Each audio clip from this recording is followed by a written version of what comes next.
어, 갈라디아서로 다시 돌아가려고 했는데 오늘 이 주제로 한 번 더 설교를 하고 싶은 마음을 하나님께서 주셔서 이 설교를 한 번 더 하게 됐습니다.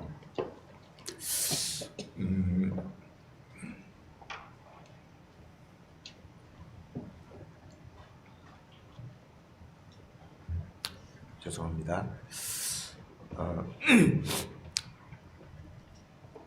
우리 이게 바뀌었군요. 네, 주만 바라볼지어다 우리 부흥회를 했었는데 많은 성도님들이 은혜를 많이 받으셨고 오늘도 우리 오후에 같이 함께 나누는 시간을 가질 것입니다. 나눔을 갖는 이유는 뭐냐면 쉽게 잊어버리지 말라는 것입니다. 그래서 그것을 생각을 요약하고 정리해서 마음속에 이렇게 가지고 그리고 그것을 다른 사람들과 나눌 때 내가 그것들을 좀 더 깊이 마음속에 새기고 내가 받은 은혜를 또 삶 속에서 순종해서 열매를 맺는 데 도움을 주기 위해서 하는 것입니다.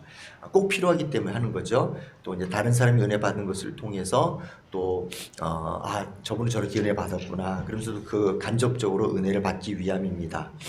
실상 거짓말 하나도 안 보태고 아마 제가 제일 많이 은혜를 받았을 것이라는 생각이 듭니다. 정말 많이 은혜 받았고 저한테도 정말 귀한 은혜의 시간이었습니다. 그래서 이렇게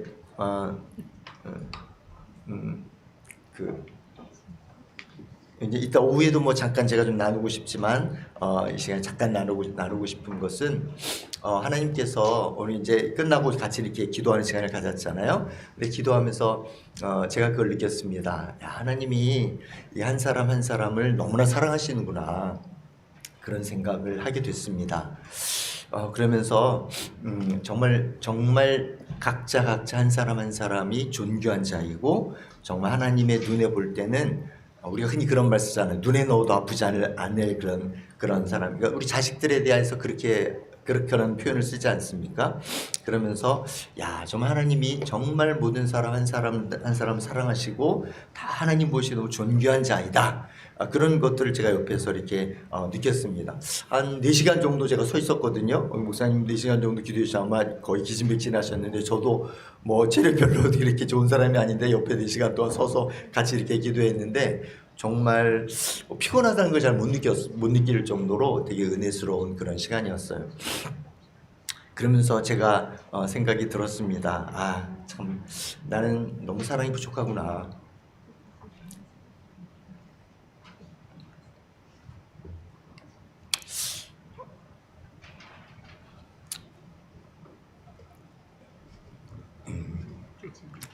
왜 나는 하나님의 눈으로 바라보지 못하는 걸까? 그러면서 계속 회개하는 마음으로 함께 기도하는 시간을 가졌습니다. 제가 옛날에는 중국에 있을 때는 학생들을 정말 사랑하고 정말 많이 이렇게 섬기고 하면서 딴에는 난 그래도 보통 사람보다는 사랑이 많은 사람이야 이렇게 자부심을 가지고 살았는데 하나님께서 저한테 계속 말씀하셔요. 병현아 너 이렇게 사랑이 부족하니? 그렇게 말씀하시면서 제가 참 많이 부족하다는 걸 많이 느꼈고 또 이번에 또 기도하면서 하나님의 눈으로 보는 것과 내가 인간적인 마음으로 보는 것과는 너무나 차이가 많이 난다. 한 사람 한 사람이 다 그렇게 너무 귀하다는 것을 제가 발견했습니다. 자, 우리 옆 사람들과 한번 같이 인사해 볼까요? 당신은 참 존귀한 자입니다. 네. 다시 한번 당신은 참 존귀한 자입니다. 하나님이 당신을 정말 사랑하십니다. 네, 할렐루야. 네. 그래서 제가 말씀을 준비하면서 하나님이 정말 사랑하시는 이분들한테 내가 어떻게 말씀을 전해야 되지? 이러니까 말씀 준비하는데 좀 겁이 나더라고요. 그런 하여튼 저한테는 상당히 은혜스러운 그런 생각을 많이 하게 되는 그런 특별한 그런 시간이었습니다. 그래서 하나님의 영광에 대한 말씀을 준비하면서 제가 하나님의 어떤 진노와 오늘 이 제목이 진노의 그릇과 긍휼의 그릇에 나타난 하나님의 영광인데 이 말씀을 전하고 싶은 마음을 하나님 주셔서 말씀을 준비하게 됐습니다. 지난주부터 제가 두 번에 걸쳐서 하나님 영광에 대한 설교를 했는데 간략하게 요약을 하고 오늘 본문으로 넘어가려고 합니다. 왜냐하면 이게 연결이 되기 때문에 그래요. 하나님의 영광이란 말은 하나님의 하나님 되심이 나타나는 것이다. 그렇게 말씀드렸죠. 그래서 우리가 하나님을 영화롭게 한다. 이것은 하나님께 무슨 영광을 보태서 더하여 드린다는 의미가 아니라 하나님 원래 가지고 계셨던 그분의 영광이 피조물들을 통해서 밝히 드러난다는 그런 의미라고 말씀을 드렸죠. 그래서 하나님을 영화롭게 한다는 것은 하나님의 영광을 반사하는 것과 같아요. 그러니까 달이 스스로 빛을 내지 못하고 태양의 빛을 받아서 반사하는 것과 같습니다. 그래서 그리스도인은 예수님의 핏값으로 우리가 하나님께서 우리를 사셨죠. 그래서 이제 우리가 하나님의 것이에요. 그러니까 하나님의 것이기 때문에 하나님께 영광을 돌리는 것이 마땅하다. 그런 말씀도 드렸습니다. 우리가 옛사람, 예수님 믿기 전에 옛사람으로 있다가 예수님 믿고 새 사람이 되었죠. 그런데 그 새 사람은 어떤 사람이냐면 하나님께 영광을 돌리는 사람이에요. 옛사람은 자기의 영광을 돌리는 사람이죠. 그래서 이 옛사람에서 새 사람이 됐음에도 불구하고 여전히 우리 마음 가운데에 옛사람의 습성이 남아 있어서 자기의 영광을 돌리려고 하는 그런 경향들이 있기 때문에 이런 영적인 싸움이 계속되고 있다. 그런데 옛사람은 자기의 영광을 돌리지만 실상은 이것은 비참한 인생이었다. 그러나 하나님께 영광을 돌리는 인생은 진정한 행복과 기쁨의 인생이고 그런 시대가 되었다라고 말씀을 드렸죠. 하나님이 거룩하신 하나님이 당신을 닮아서 거룩하라고 그렇게 말씀하신 이유는 하나님이 행복하기 때문에, 하나님 너무 기쁘시기 때문에 우리에게 당신의 행복과 당신의 기쁨을 주기 원하신다고 하는 그런 사랑의 마음이라는 것을 우리가 알아야 된다고 말씀드렸어요. 그래서 하나님이 자신의 영광을 위하시지만 동시에 우리의 유익을 위해서 일하신다. 이 말씀을 드렸습니다. 그러니까 당신의 지혜와 능력을 사용하셔서 하나님의 영광을 나타내시지만 동시에 하나님은 그 사랑하는 자녀들의 유익을 위해서 쉬지 않고 일하신다. 이렇게 말씀을 드렸습니다. 그래서 우리 안에, 교회 안에서는 우리가 서로 사랑할 때, 그럴 때 우리 사랑이 우리 안에 없어요. 우리는 사랑이 없어요. 근데 하나님의 사랑을 받아서 그 사랑을 반사할 때 우리 안에 하나님이 살아계심이 나타나고 하나님의 영광을 받으신다. 그렇게 말씀드렸고, 또한 우리가 세상 속에서는 선한 행실을 통해서 하나님의 영광을 나타낸다 그랬죠. 우리는 선이 없어요. 우리가 하는 선은 하나님의 선과는 다른, 그건 하나님의 영광이 나타날 수 없는 선이에요. 그런데 우리가 하나님의 빛을 받아서 반사한다면 우리 안에서 내 선이 아니라 하나님의 선이 나타나고 그걸로 말미암아 사람들이 당신을 보니 참 착한 사람입니다 이렇게 말하는 것이 아니라 당신을 보니 하나님을 보는 것 같습니다. 이렇게 하나님께 영광을 돌리게 되는 것이다. 그런 말씀을 드렸죠. 이것이 바로 우리를 부르신 우리가 사는 목적이 된다. 그런 말씀을 드렸습니다. 자, 이제 오늘 주제로 넘어가려고 하는데 하나님이 그리스도인들을 통해서 영광을 받으신다라고 말씀을 드렸죠. 그리스도인의 사랑과 그리스도인의 선행을 통해서 하나님의 영광이 나타나요. 그러면 하나님이 이 세상 사람들, 그러니까 하나님을 믿지 않고 하나님을 대적하는 사람들을 통해서는 당신의 영광을 어떻게 나타내실까요? 시편 19편 1절에 하늘이 하나님의 영광을 선포하고 궁창이 그의 손으로 하신 일을 나타낸다. 그렇게 말씀했어요. 그러니까 모든 만물이 하나님의 영광을 나타내죠. 그래서 그리스도인들이 하나님의 영광을 나타내는 것을 우리가 지난번에 배웠고, 자, 이제 세상 사람들은 어떻게 하나님의 영광을 나타내고, 그리고 그것에 비추어서 대조해서 그리스도인들은 어떻게 하나님의 영광을 나타내는지 좀 더 강조하려고 오늘 말씀을 이렇게 선택하게 되었습니다.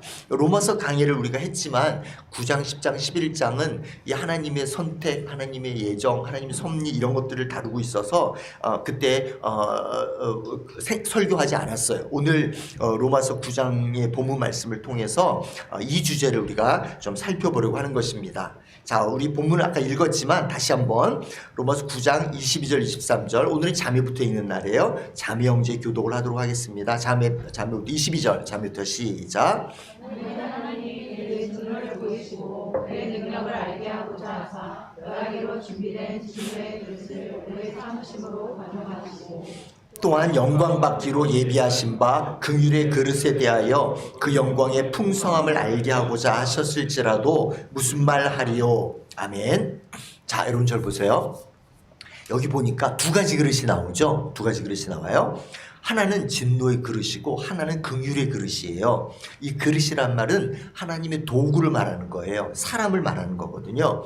그런데 진노의 그릇도 긍휼의 그릇도 둘 다 하나님의 영광을 나타내는 도구가 된다고 말씀하고 있는 거예요. 그러니까 진노의 그릇은 하나님의 진도가 나타나요. 또 하나님의 공의가 나타나죠. 그러면서 하나님의 하나님 되심이 나타나니까 하나님이 영광을 받으시는 거예요. 또 긍휼의 그릇은 하나님의 자비와 사랑이 나타나게 됩니다. 그러면서 하나님의 하나님 되심이 나타나면서 하나님의 영광이 나타나게 되죠. 자, 진노의 그릇에 대해서 먼저 살펴보려고 합니다. 진노의 그릇에 대해서 하나님이 사람들의 죄악에 대해서 바로 벌하실 수도 있어요. 그렇지만 하나님은 오늘 보니까 오래 참으신다고 되어 있어요. 기다리셔요. 그렇지만 하나님이 영원히 참으시는 것이 아니라 하나님 반드시 심판하신다 이렇게 말씀하고 있어요. 자, 시편 73편 2절 3절 17절 19절 자매형제 교독하고 마지막 19절 함께 읽겠습니다. 자매부터 시작. 나는 거의 넘어질 뻔하였고 나의 걸음이 미끄러질 뻔하였으니 이는 내가 악인의 형통함을 보고 오만한 자를 질투하였음이로다. 하나님의 성소에 들어갈 때에야 그들의 종말을 내가 깨달았나이다. 주께서 참으로 그들을 미끄러운 곳에 두시며 파멸에 던지시니 그들이 어찌하여 그리 갑자기 황폐하였는가 놀랄 정도로 그들은 전멸하였나이다. 아멘.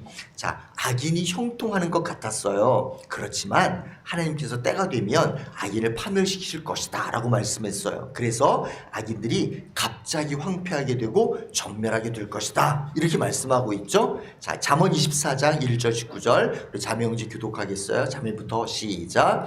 너는 그와 함께 있으려고 하지도 말지어다. 너는 행악자들로 말미암아 분을 품지 말며 악인의 형통함을 부러워하지 말라. 지혜로운 솔로몬이 어떻게 우리에게 충고하냐면 악인의 형통함을 부러워하지 말아라. 그와 함께 있지도 마라. 그리고 행악자들로 말미암아 분을 품지 말고 지혜롭게 하라고 이렇게 권면했어요.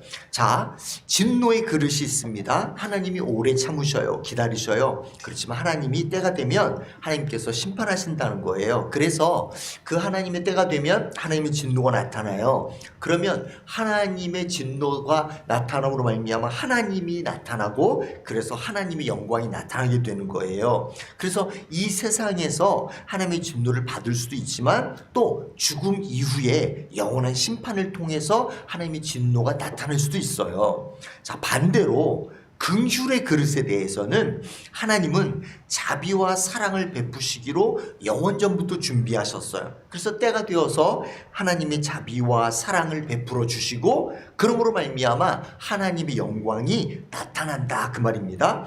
여기 긍휼이란 말이 헬라어로 엘레오스예요. 여러분 기억하시는지 모르겠지만 이 말씀은 히브리어의 헤세드를 번역한 그런 신약의 말이에요. 그래서 이것은 언약적 사랑을 말하는 거예요. 그러니까 하나님이 당신의 택하신 백성을 사랑하겠다고 약속하셨죠. 그리고 하나님이 그 약속을 변경하지 않으시고 변함없이 끝까지 포기하지 않고 끈질기게 사랑해 주시는 그런 사랑, 그것이 바로 헤세드예요. 그 엘레오스란 말입니다. 그래서 이런 하나님의 헤세드를 받으며 하나님의 사랑과 긍휼이 나타나죠. 그러면 하나님의 하나님 되심이 나타나면서 하나님의 영광이 나타난다 그 말입니다. 그렇게 하나님의 영광을 나타내는 도구로 쓰임받는 사람이 바로 긍휼의 그릇이라는 것이에요. 자, 그러므로 결론적으로 진노의 그릇과 긍휼의 그릇이 있는데 두 가지 다 하나님의 영광을 나타내는 도구로 사용이 된다. 그렇게 지금 말씀하고 있는 것입니다. 이에 대해서 바울 사도는 오늘 읽은 본문 9장의 앞부분에서 좀 부연 설명들을 이미 하고 있었어요. 어떤 말씀이 있었냐면 리브가가 에서와 야곱을 임신했어요. 아직 나지도 않았죠. 근데 하나님이 큰 자가 어린 자를 섬기리라 말씀하셨어요. 그리고 내가 야곱은 사랑하고 에서는 미워했다고 말씀하셨죠. 또한 하나님께서 그 애굽의 바로 왕을 진노의 그릇으로 사용하신 것에 대한 말씀이 나와요. 자, 출애굽기 5장 2절을 다 같이 한번 읽어볼까요? 출애굽기 5장 2절 시작. 바로가 이르되 여호와가 누구이기에 그가 그의 목소리를 듣고 이스라엘을 보내겠느냐? 나는 여호와를 알지 못하니 이스라엘을 보내지 아니하리라. 아멘. 하나님께서 모세를 통해서 말씀하셨어요. 내 백성을 보내라. 그들이 광야에서 나에게 예배를 드리고 내 절기를 지킬 것이다. 이렇게 말씀하셨죠. 근데 바로가 이렇게 대답했죠. 여호와가 누구냐? 나더러 그의 말을 듣고서 이스라엘을 내보내라는 것이냐? 나는 여호와를 알지 못한다. 이스라엘 보내지 않겠다. 이렇게 얘기했어요. 하나님이 누구냐? 이렇게 말하면서 하나님을 향해서 완악하게 하나님을 대적하고 하나님의 말씀에 순종하지 않는 바로는 진노의 그릇이다 그 말입니다. 그래서 하나님이 바로를 통해서 하나님의 능력을 보이심으로 하나님의 이름이 온 땅에 전파되게 하셨어요. 바로라는 진노의 그릇을 통해 하나님의 영광이 나타나게 되었어요. 하지만 하나님은 모세와 이스라엘 백성은 긍휼히 여기셨어요. 이스라엘 백성이 바로보다 더 착해서 하나님이 긍휼히 여기신 것이 아니었어요. 하나님께서 그들을 긍휼의 그릇으로 정하셨어요. 그리고 긍휼히 여기셨다 그 말입니다. 그래서 로마서 9장 18절에 이렇게 말씀했어요. 하나님께서 하고자 하시는 자를 긍휼히 여기시고 하고자 하시는 자를 완악하게 하신다 이렇게 말씀했어요. 그러면 자연스럽게 이런 질문이 나오겠죠. 자, 로마서 9장 14절 다 함께 읽겠습니다. 시작. 그런즉 우리가 무슨 말을 하리요? 하나님께 불의가 있느냐? 그럴 수 없느니라. 무슨 말이냐면 하나님이 진노의 그릇과 긍휼의 그릇을 정하셨다면 하나님 불의하신 거 아니냐? 하나님 왜 진노의 그릇을 정하시고 왜 긍휼의 그릇을 정하시고 그럼 하나님 불의하십니다. 그래서 그런 질문을 할 수 있다고 바울 사도가 미리 그 질문을 해놓고 대답을 바로 하고 있어요. 그럴 수 없다. 바울 사도 그럴 수 없다고 강하게 얘기했습니다. 자, 오늘 본문 앞부분을 이제 읽겠어요. 자, 로마서 9장 20절 21절 자매 형제 교독하겠어요. 자매부터 시작. 이 사람아 내가 누구이기에 감히 하나님께 반문하느냐? 지을 받은 물건이 지은 자에게 어찌 나를 이같이 만들었느냐 말하겠느냐? 토기장이가 진흙 한 덩어리로 하나는 귀 있을 그릇을 하나는 천 있을 그릇을 만들 권한이 없느냐? 아멘. 자, 바울 사도가 어떤 비유를 들고 있냐면 토기장이가 진흙 한 덩어리로 하나는 귀 있을 그릇을 만들고 하나는 천 있을 그릇을 만들 권한이 없겠느냐? 이런 질문을 했어요. 당연히 토기장이에게는 그럴 권한이 있습니다. 마찬가지로 하나님께서 귀 있을 그릇, 즉 귀 있을 그릇이라는 것은 긍휼의 그릇을 말하는 거예요. 긍휼의 그릇을 만드시고 또 천 있을 그릇, 이것은 진노의 그릇을 말하는 거예요. 진노의 그릇을 만드실 수 있다 그 말입니다. 하나님이 그런 권한이 있으셔요. 지음받은 물건이 지은 자에게 어찌 나를 이렇게 만들었냐라고 말할 수 없다. 그렇게 바울 사도는 말하고 있는 것입니다. 이것에 대해서 시상 설명하는 것이 쉽지 않습니다. 저도 이것을 여러분이 만족할 만큼 완벽하게 설명해 드릴 수 없어요. 이에 대해서 신학적으로 가장 깊이 있다고 존중받고 있는 조나단 에드워즈가 이렇게 썼어요. 제가 좀 길지만 읽어드릴 테니까 잘 들어보시기 바랍니다. 하나님의 영광이 온전히 빛나는 것이 옳은 일이다. 즉 하나님의 영광의 모든 부분이 밝히 빛나야 하며 그의 모든 아름다움이 온전히 광채를 드러내야 한다. 그래야 바라보는 자들이 하나님을 제대로 인정할 수 있다. 한 가지 영광만 드러나고 다른 부분은 그렇지 못한 것은 적절치 않다. 따라서 하나님의 지극한 위엄과 권세와 위대함과 공의와 거룩함은 반드시 드러나야 한다. 하나님의 선하심과 사랑과 거룩함은 그것 없이는 부각되지 못하므로 하나님의 영광의 광채가 매우 불완전해진다. 하나님이 마땅히 죄를 정하시고 허용하시고 벌하시는 것이 옳지 않다면 죄를 미워하고 어떤 자를 더 사랑하고 섭리를 베푸시는 하나님의 거룩하심과 하나님 되심을 전혀 드러낼 수 없게 된다. 용서할 죄가 없고 구원받아야 할 비참함이 없다면 하나님의 은혜나 진정한 선하심이 전혀 드러나지 못하는 것이다. 말이 좀 어렵습니까? 네, 제가 간단하게 말씀드리겠어요. 결국 이 말이에요. 하나님의 진노의 그릇과 긍휼의 그릇이 모두 다 하나님의 영광을 나타내는데 둘 다 꼭 필요하다 그 말이에요. 그러니까 한 가지만 가지고는 하나님의 영광이 불완전해진다는 거예요. 그래서 하나님의 진노의 그릇과 긍휼의 그릇이 다 필요하고 이것을 통해서 하나님의 영광이 온전히 드러나게 된다는 것, 그런 말입니다. 자, 우리가 언젠가 천국에 가게 되면 이 질문에 대한 온전한 대답을 듣고 배우게 될 것입니다. 아멘? 네. 그러나 우리가 이 땅에서는 우리의 지혜의 한계가 있고 우리가 이해의 한계가 있어서 이 정도밖에 이해할 수밖에 없다는 것을 솔직하게 인정해야 될 것입니다.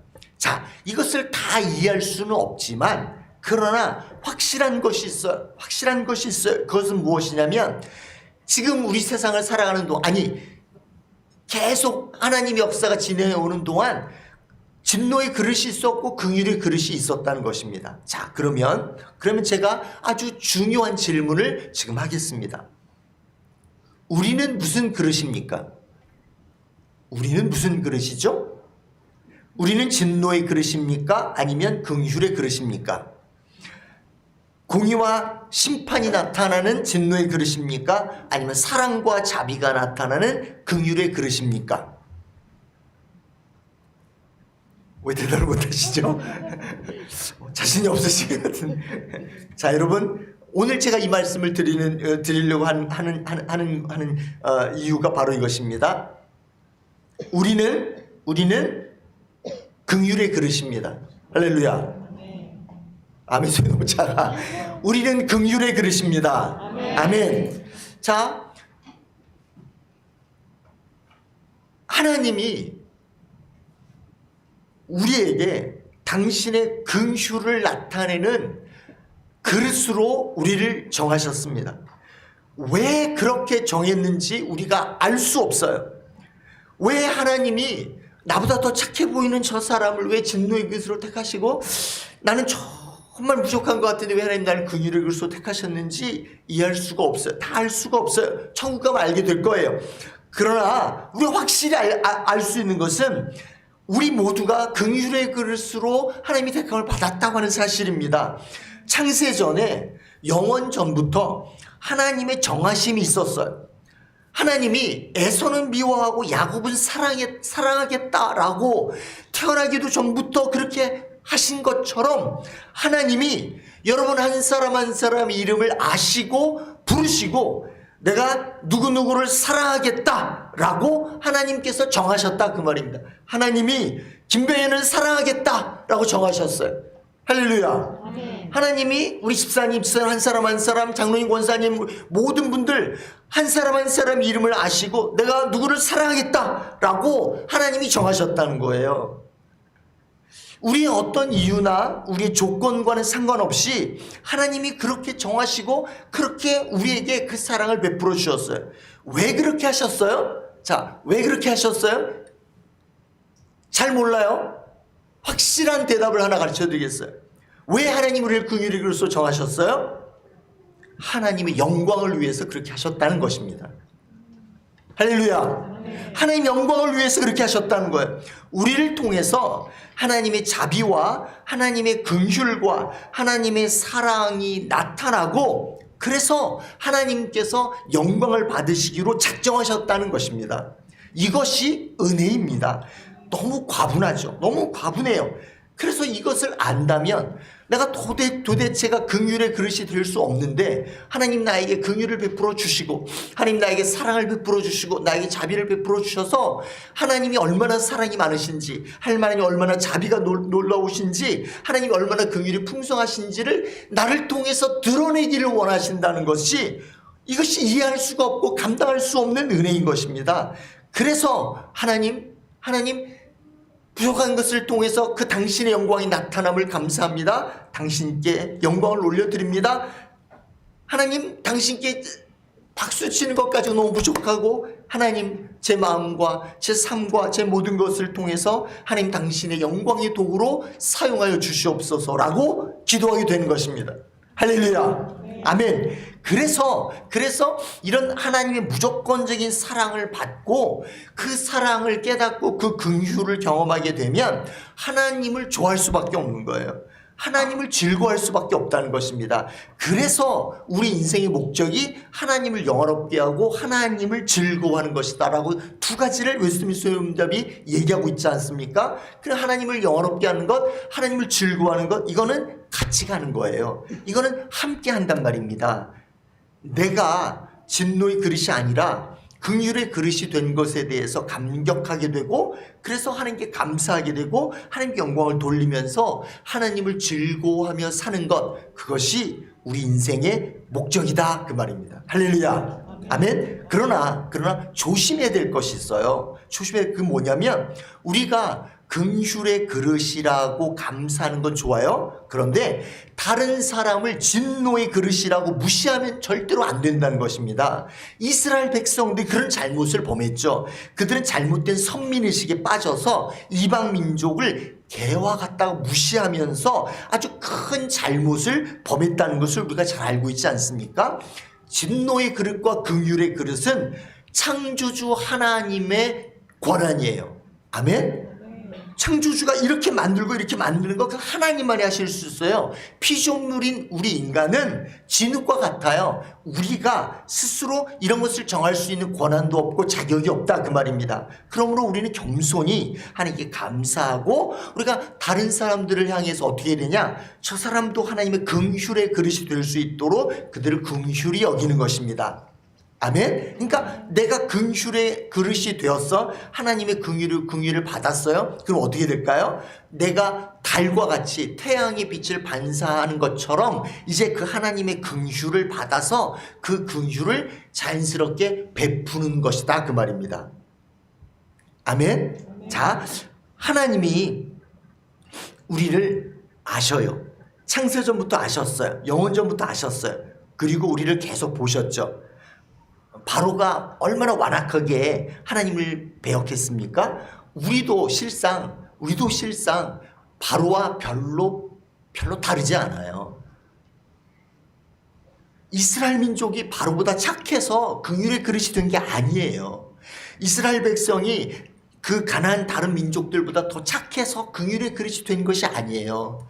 하나님이 긍휼의 그릇으로 정했고 하나님 이스라엘 백성을 통해서 당신의 긍휼과 사랑을 나타내시고 영광을 나타내시기로 정하셨기 때문에 그렇게 하셨다 그 말입니다. 하나님이 우리에 대해서도 얼마나 계속 우리를 참아오셨어요. 우리에게 긍휼을 베풀어 오셨어요. 그래서 우리가 그 하나님의 긍휼이 없이는 오늘 여기까지 올 수 없었다고요. 지금도 그 하나님의 긍휼과 그 하나님의 인자하심과 그 사랑을 우리가 계속 받으면서 살아가고 있는 것입니다. 그러니 그냥 하나님 앞에 우리가 할 수 있는 것은 감사밖에 없는 거예요. 감사밖에 없는 것입니다. 이렇게 하나님의 긍휼을 맛본 사람은 그 긍휼을 다른 사람에게 베풀게 된다는 것입니다. 그러니까 내 힘으로 베푸는 게 아니라 하나님의 긍휼을 받아서 그 긍휼을 반사하는 것입니다. 나타내는 것이죠. 하나님의 긍휼과 하나님의 오래 참음과 하나님의 자비와 사랑은 그렇게 그 긍휼을 받은 사람을 통해서 흘러가게 되어 있어요. 흘러가게 되는 것입니다. 그러니 어떻게 될까요? 하나님의 긍휼이 더 풍성하게 나타나게 되는 것입니다. 하나님이 우리를 당신의 긍휼의 그릇으로 정하셔서 우리를 향해서 당신의 긍휼을 많이 보여주심으로 하나님의 영광이 나타날 뿐만 아니라 이제 그 긍휼을 내가 반사함으로 말미암아 다른 사람들에게 그 긍휼이 흘러갈 때 하나님의 긍휼이 나타나고 그러면서 하나님의 영광은 더욱 나타나게 된다는 것입니다. 할렐루야. 할렐루야. 아멘. 이와 같이 하나님의 긍휼과 사랑의 그릇이 된 것에 대해서 하나님께 감사하고 하나님을 좋아하고 즐거워하고 사는 것이 그것이 새 사람의 특징이에요. 그런데 자꾸만 우리 옛사람이 살아난다 그랬잖아요. 자꾸만 내 자신의 영광을 돌리고 싶어하고 또 세상을 즐거워할 때가 있잖아요. 저도 그래요. 우리 다 그렇습니다. 그래서 우리가 그런 자꾸만 옛 습관으로 자꾸 돌아가려고 할 때 또 이런 경우도 있어요. 하나님이 너무 사랑과 긍휼이 많대. 그걸 오해해서 어떻게 하냐면 그 사랑에 보답하려는 마음을 갖지 않고 반대로 방종하게 되는 경우도 있잖아요. 독자, 외아들 이런 경우에 어떻습니까? 부모의 사랑을 너무 많이 받다 보니까 그 사랑에 감사해서 부모에게 효도하는 것이 아니라 방자해져 가지고 막 부모도 못 알아보는 그런 방탕하게 되는 경우가 종종 있지 않습니까? 하나님이 너무 나를 사랑해. 무조건적으로 사랑해. 그러다 보니까 그 사랑에 감사하고 보답하기보다 반대로 나가서 방종이 되는 경우도 있다 그 말입니다. 자, 그러면 어떻게 될까요? 그런 경우에 어떻게 될까요? 하나님이 우리를 내버려 두지 않으십니다. 하나님은 우리를 사랑하셔서 내버려 둘 수 없어요. 내버려 두지 않으면 어떻게 하는 거죠? 징계하신다고 성경은 말씀하고 있습니다. 자, 히브리서 12장 5절에서 11절 한 절씩 교독하고 마지막은 함께 읽겠어요. 자매부터. 자, 5절 자매부터 읽겠습니다. 시작.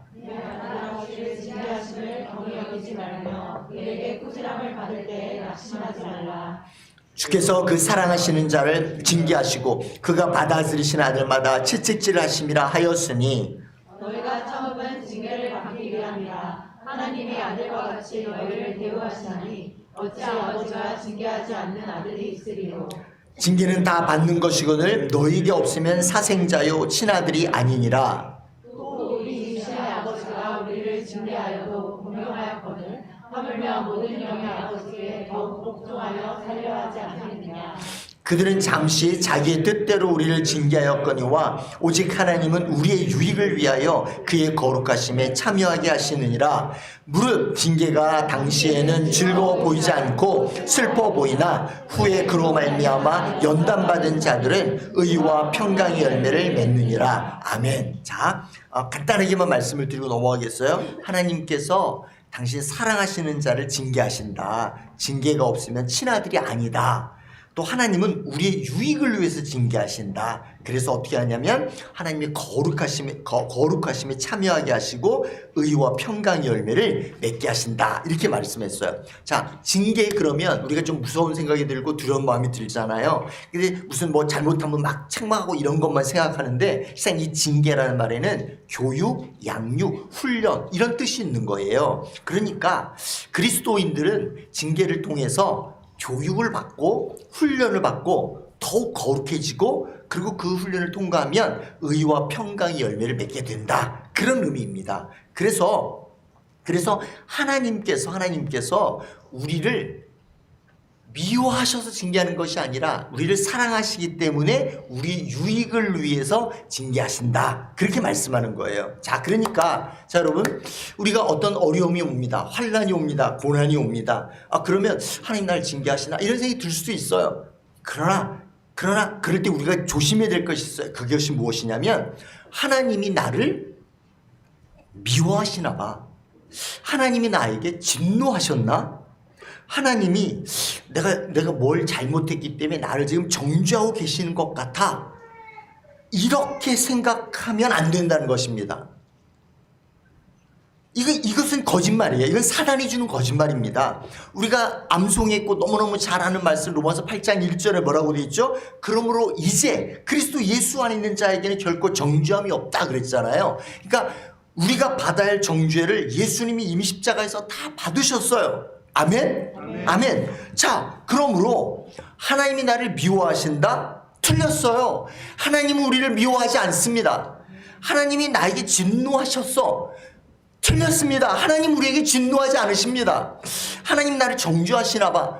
아닙니다. 하나님 우리를 정죄하지 않으십니다. 아멘? 아멘. 이런 생각은 마귀가 주는 거짓말이에요. 우리가 이것을 물리쳐야 된다는 것입니다. 하나님은 우리에게 우리를 미워하시기 때문에 나에게 진노하셔서 나를 정죄하시려고 나에게 어떤 고난도 주시고 훈련도 시키시고 징계하시기도 하시고 이런 게 아니라 하나님은 우리를 사랑하시기 때문에 우리를 훈련하신다는 거죠. 아멘? 아멘. 자, 우리가 흔히 어떤 고난이나 환란이 오면 야, 이게 마귀에게서 온, 마귀가 나를 지금 시험하려고 이런 막 어려움을 주나 봐.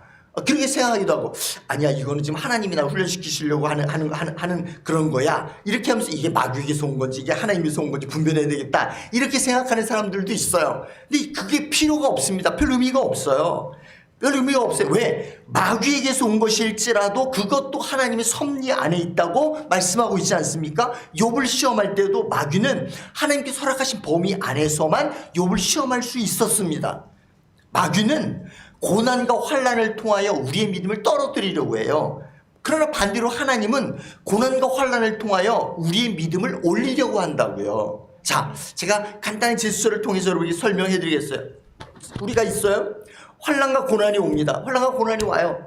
그 고난 때문에 우리가 막 이렇게 쥐어 짜이기도 하고 힘들어요. 이게 고난입니다. 쉽지 않습니다. 자, 그러면 마귀는 어떤 목적을 가지고 있냐면 이 고난과 환난을 통해서 우리의 믿음을 떨어뜨리는 거예요. 우리의 믿음을 떨어뜨리려고 하는 것입니다. 그런데 하나님은 고난과 환난을 통해서 우리의 믿음을 올리는 거예요. 하나님 우리의 믿음을 올리는 거예요. 이 고난과 환난이 왜 왔는지, 이 고난과 환난이 무슨 의미가 있는지 그거를 정확하게 우리가 다 알지 못할 수 있어요. 다 대답할 수 없어요. 이해할 수도 없어요. 그러나 확실한 게 있어요. 그게 뭐냐? 마귀는 이 고난과 환난을 통해서 나를 떨어뜨리려고 해요. 그러나 하나님은 이 고난과 환난을 통해서 나의 믿음을 더 올리려고 한다는 것입니다. 할렐루야. 아멘. 그런데 우리가 확실히 믿기는 하나님은 전능하시고 하나님은 존재하셔서 마귀를 이기신다는 것입니다. 할렐루야. 마귀가 우리를 떨어뜨리려고 하지만 결국은 하나님은 승리하시고 우리의 믿음을 고난과 환난을 통해서 더 높이신다는 것입니다. 하나님은 이런 승리를 통해서 당신의 영광을 나타내십니다. 하나님은 당신의 지혜와 당신의 능력을 나타내심으로 말미암아 하나님의 영광을 나타내십니다. 그러면서 동시에 우리를 유익하게 하시는 것입니다.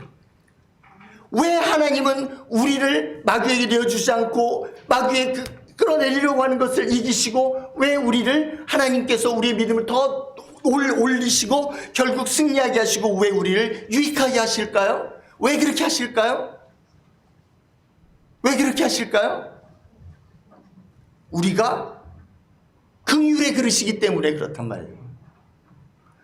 하나님이 우리에게 당신의 긍휼을 나타내시고 당신의 사랑을 나타내시고 당신의 자비를 나타내시는 그릇으로 우리를 정하셨기 때문에 그렇다는 것입니다. 그러므로 어떤 고난이나 어떤 환난이 온다 할지라도 우리가 두려워할 필요가 없어요. 왜? 우리는 긍휼의 그릇이기 때문에 그렇습니다.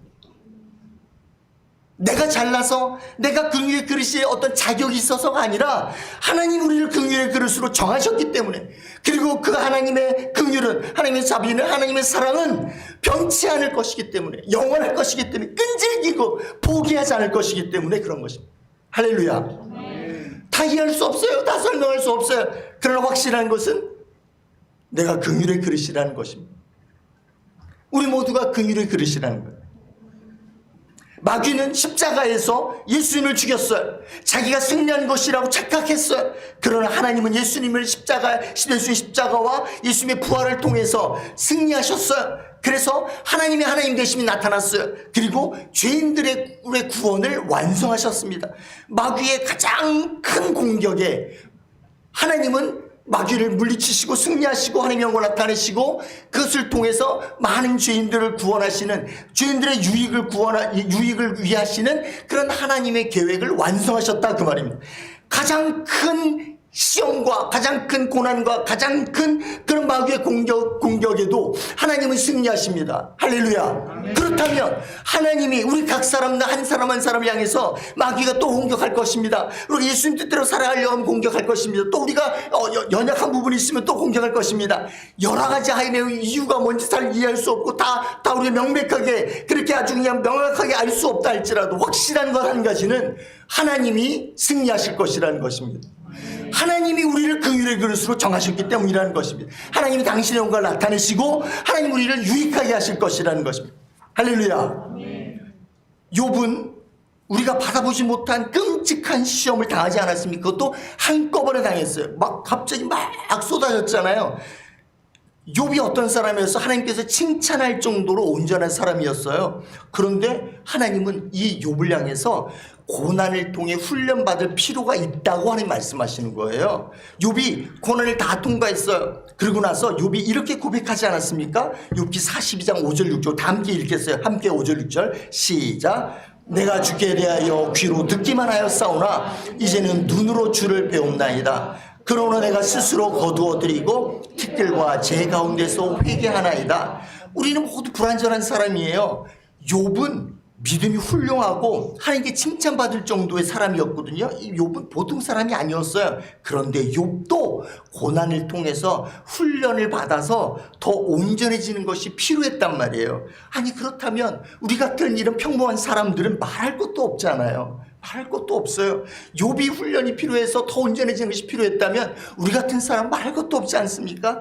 하나님은 우리를 진노의 그릇으로 보지 않으시고 긍휼의 그릇으로 보시고 우리를 향해서 사랑하시고 우리를 향해서 긍휼히 여기시고 우리를 향해서 자비를 베푸시는데 그것을 위해서 그 표현으로 하나님 우리를 고난과 환난을 통해서 우리를 더 연단하시고 그래서 더 온전하게 하시고 그렇게 해서 우리를 더 예수 그리스도를 닮은 사람으로 만들어 가신다는 것입니다. 이것이 하나님의 사랑, 하나님 우리를 위해 사는 거예요.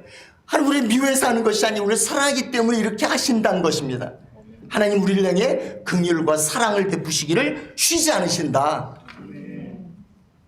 할렐루야. 자, 그러니까 지금 혹시 여러분 어떤 고난과 환난이 있습니까? 지금 여러분 이렇게 뭔가 이렇게 쥐어 짜는 듯한 그런 어려움들이 있습니까? 그럼 어떻게 될까요? 엄마하고 불평하지 맙시다. 어떻게 될까요? 하나님께 감사해야 돼요. 왜 감사해야 될까요?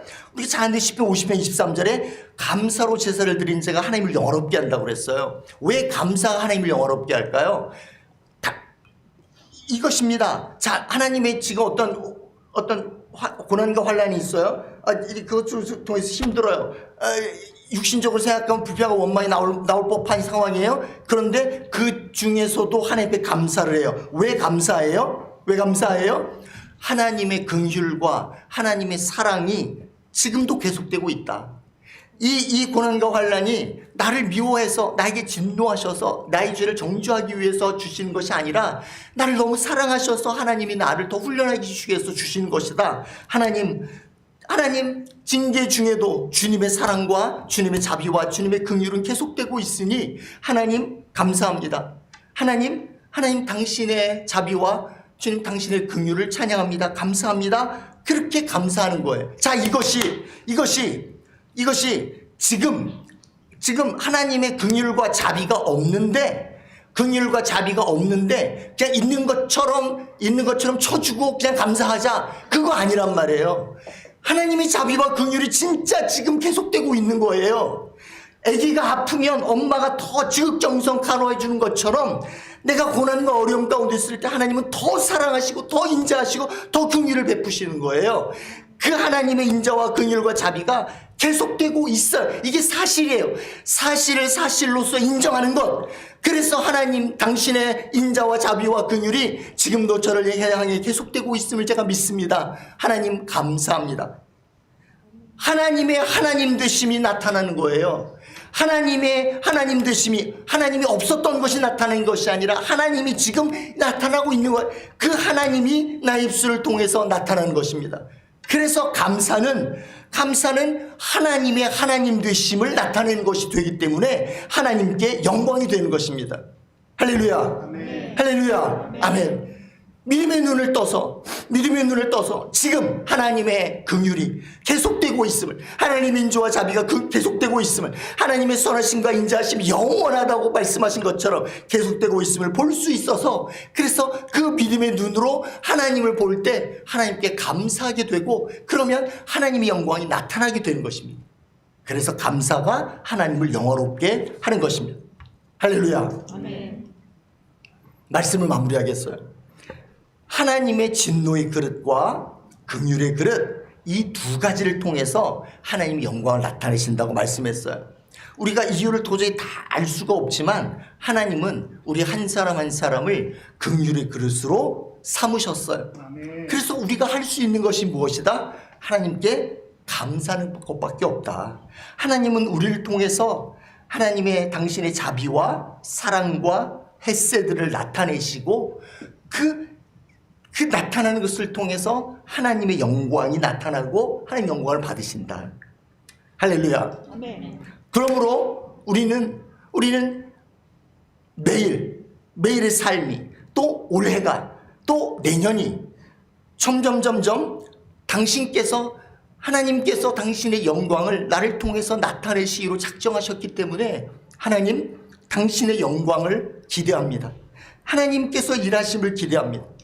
그렇게 소망하게 되는 것입니다. 내가 뭘 잘해서, 내가 뭘 이루어서 하나님께 영광을 돌리는 것, 그런 개념이 아니라 나를 긍휼의 그릇으로 정하신 하나님께서 나를 통해서 일하실 것이기 때문에, 그래서 하나님의 영광이 나타날 것이기 때문에 하나님 당신의 영광을 사모합니다. 하나님의 일하심을 사모합니다. 그리고 하나님 모든 영광을 당신께 돌리겠습니다. 그렇게 소망하게 되는 것입니다. 할렐루야. 아멘. 할렐루야. 아멘. 아멘. 2026년도 이 날은 똑같은 날이고 똑같은 해가 떠오르고 똑같은 해가 지게 됩니다. 1월 1일에 해라고 해서 특별한 해가 아닙니다. 그 해에게 소원을 빌어봤자 아무 소용이 없습니다. 같은 해이고 같은 것입니다. 그러나 하나님은 우리에게 계속해서 당신의 영광을 나타내시기로 작정하시고 그 영광을 나타내실 것입니다. 그래서 하나님만이 우리의 소망이 되십니다. 아멘. 할렐루야. 아멘. 함께 기도하겠습니다.